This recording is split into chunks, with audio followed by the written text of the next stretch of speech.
ওরে বাইরে ভাই, রোদ উঠছে। রিক্সার সামনে একটা পাকা আম পড়ে গেছে। কাঁচা আম দেখে কারোর লোল পড়লে কর্তৃপক্ষ কোনোভাবেই দায়ী নয়। ভাই ব্রাদার বা বন্ধু বান্ধব যেখানে থাকবে সেখানে তো মজা হবে। দেখতেই মনে হচ্ছে জিভে থেকে পানি পড়ে যাবে। আপনি দেখে হয়তো আপনার মুখেও পানি চলে আসতে পারে। লাস্টে তারপর বাইরে ভাই গরমে জীবন শেষ হয়ে যাচ্ছিল। সামনে দেখলাম একটা বিশাল পুকুর। ওরে বাইরে ভাই, রোদ উঠছে। তো হঠাৎ করে প্ল্যান হইলো কাঁচা আম খাওয়া দরকার। তো কাসুন্দি এবং চিনি নিয়ে রওনা দিলাম আমরা সবাই। হাসপাতাল থেকে আরো কয়েকজন স্টাফ মিলে রিক্সা নিয়ে রওনা দিলাম। রিক্সা নিয়ে যাওয়ার সময় দেখেন গাছ থেকে রিক্সার সামনে একটা পাকা আম পড়ে গেছে। দেখতে কি ইয়াম্মি লাগতেছে, খেতেও অনেক মিষ্টি ছিল। তারপর গেলাম যেখানে আম খাবো সেখানে এসে পৌঁছে গেছি। রিক্সা থেকে নেমে আমরা এগোতে থাকলাম। গিয়ে এখানে একটা পুকুর আছে, পুকুরের পাড়েই আম গাছ। আম গাছের দিকে তাকিয়ে দেখলাম ভালোই আম আছে। তারপর আমাদের বসার জন্য চেয়ার নিয়ে আসা হলো। এর মধ্যে আবার দেখলাম জামরুল গাছ। ওখান থেকে আবার জামরুল পেলাম। জামরুল পেয়ে কেটে খেয়ে দেখলাম যে ভালোই মিষ্টি আছে। তারপর দেখলাম বেল গাছ, একটা বেলও পারলাম, যে যেই গরম পড়ছে একটা শরবত না খেলে হয়। তারপরে আম পাড়ার পালা। একটা বড় বাঁশ নিয়ে আসা হইলো, আম পাড়তেছি। তো সবাই মিলে নিচে কয়েকজন গেছে পানির কিনারায়, যেন আম পানিতে না চলে যায়। তো নিচে কয়েকজন আর উপরে কয়েকজন মিলে আম পাড়তেছিলাম। তো ভাইদের বলতেছিলাম যে দেখেন আপনি আবার নিচে পড়ে যায়েন না। আম পাড়তে পারতে অনেকগুলো আম পাড়া হয়ে গেছে। পরে এর মধ্যে থেকে একটা পাকা আম নিলাম, দেখলাম যে মিষ্টি কিনা। টেস্ট করার জন্য খুলে দেখলাম, ওরে বাবা, মিষ্টি, অনেক মিষ্টি। খেতে এত ইয়ামি লাগতেছিল, খুবই। গাছ পাকা আম, গাছ থেকে পেড়ে খাওয়ার এই একটা মজা, গাছতলায় বসে বা নিজে পেড়ে খাওয়ার এই একটা বিশাল মজা। কাঁচা আমে দেওয়ার জন্য লেবু পাতা, মরিচ, কাসুন্দি, চিনি, লবণ নিয়ে আসা হইলো। এর মধ্যে এক নানিকে আনা হলো যেন আমগুলো কেটে দেয় আমাদের সাথে। আমাদের এক ভাই সুমন ভাই, সেও আম কাটা শুরু করলো। সুন্দর করে কাটতেছিল। দেখতেই মনে করেন যে জিহ্বায় পানি চলে আসছে। এবার খুব একটা বেশি টকও না। কাঁচা আম দেখে কারোর লোল পড়লে কর্তৃপক্ষ কোনোভাবেই দায়ী নয়।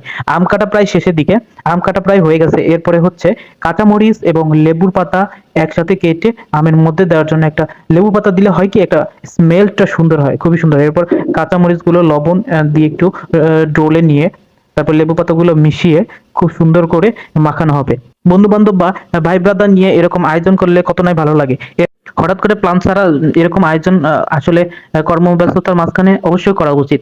ফ্রি সময় কখনোই হবে না, হঠাৎ করে প্ল্যান করেই কোনো কিছু করতে হবে। হঠাৎ করে চলে আসা এবং এই যে দেখতেছেন আমাদের কর্মযোগ্য।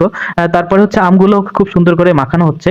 ভাই ব্রাদার বা বন্ধু বান্ধব যেখানে থাকবে সেখানে তো মজা হবে। এরপরে কাসুন্দি দিয়ে এত সুন্দর করে মাখাচ্ছিল আমাদের সুমন ভাই, দেখেন কি অবস্থা। দেখতেই মনে হচ্ছে জিভে থেকে পানি পড়ে যাবে। তো আমরা আবার একটু টেস্ট করে দেখলাম যে ভাই দেখি কি অবস্থা। তো একটু টক টক লাগতেছিল। তো ভাই বললো যে একটু চিনি দিয়ে দেই। তো চিনি অনেকে আবার পছন্দ করে না, কিন্তু আমরা আবার একটু চিনি দিয়ে দিলাম। তো খাচ্ছিলাম, দেখেন কি অবস্থা। মানে খাইতে এত ইয়ামি লাগতেছিল, আপনি দেখে হয়তো আপনার মুখেও পানি চলে আসতে পারে। তারপর লাস্টের দিকে দেখেন কি কারাকারি। লাস্টে মানেই মজা, লাস্টে যতটুকু থাকবে ততটুকুই মজা। তো হচ্ছে গিয়ে লাস্টে কি বাঁচলো, ঝোল।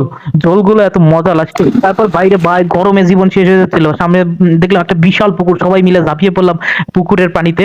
অনেকক্ষণ সাঁতার কাটার পরে কিছুটা হলে শরীর ঠান্ডা হয়েছে এবং অনেকদিন পর যে এইভাবে গোসল দিতে পারছি। বিশেষ করে আম খাওয়ার পরে শরীরে যেই পরিমাণে হিট আসছে, যেই পরিমাণে গরম লাগছে, গোসল দেওয়ার পরে মনে হয়েছে যে না, শরীরটা একটু শীতল হয়েছে। যেই গরমের গরম, এই গরমের মধ্যে পুকুরে নেমে যদি গোসল আপনি দিতে পারেন তাহলে দেখবেন মজা। বিশেষ করে বন্ধু বান্ধব বা ভাই ব্রাদার যদি থাকে তাহলে তো কোনো কথাই নেই। সবাই মিলে যখন একসাথে যেখানেই যান, গোসল দেন, ট্যুরে যান, প্ল্যান করেন, যেখানেই যান, আপনার অনেক মজা লাগবে। তারপর একটু সাঁতার কাটলাম। অবশ্য ভালোই লাগতেছিল।